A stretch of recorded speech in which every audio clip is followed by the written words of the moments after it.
একটা স্বামীর সংসার ছেড়ে একটা মেয়ে কখনো যেতে চায় না। একটা মেয়ে সবসময় মনে করে কি বাপের বাড়ির পরে স্বামীর বাড়ি হচ্ছে আমার আসল বাড়ি।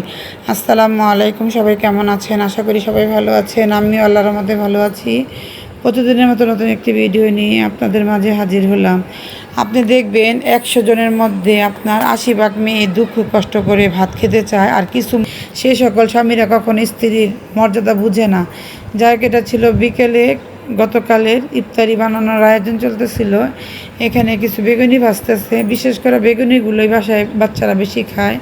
আলুর চপ আর বেগুনি, পেঁয়াজটা বেশি খেতে চায় না, কারণ পেঁয়াজটা একটু গরম গরম মচমচা থাকে, আর যখন ঠান্ডা হয় একটু শক্ত হয়ে যায়। আমি যতবার আপনার ইকরার ভিডিওগুলো দেখি আমার অনেক কষ্ট লাগে। ইকরার বাচ্চার জন্য কষ্ট লাগতেছে। ইকরার মাটা যে কীভাবে কাঁদতেছে। ও যদি ইকরাকে ভালোবাসতো তাহলে ও তো পরের দিনে চলে আসতো। ও কখন ইকরাকে ভালোবাসতে পারে নাই।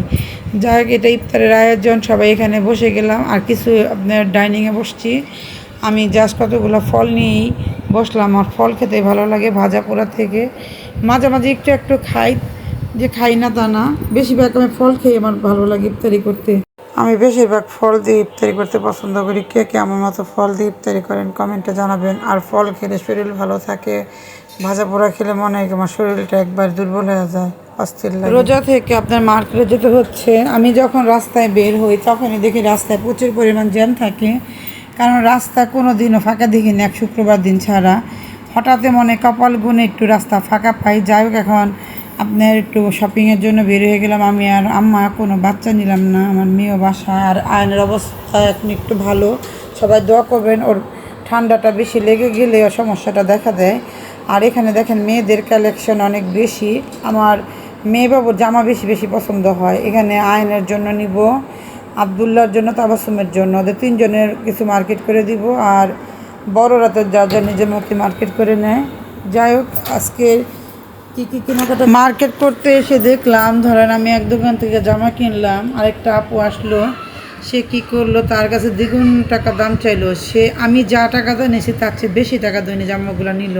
কিছু কিছু মানুষ আপনার যাচাই করে না, মার্কেটে আসে ইচ্ছে মতো তাদের মার্কেট করে চলে যায়।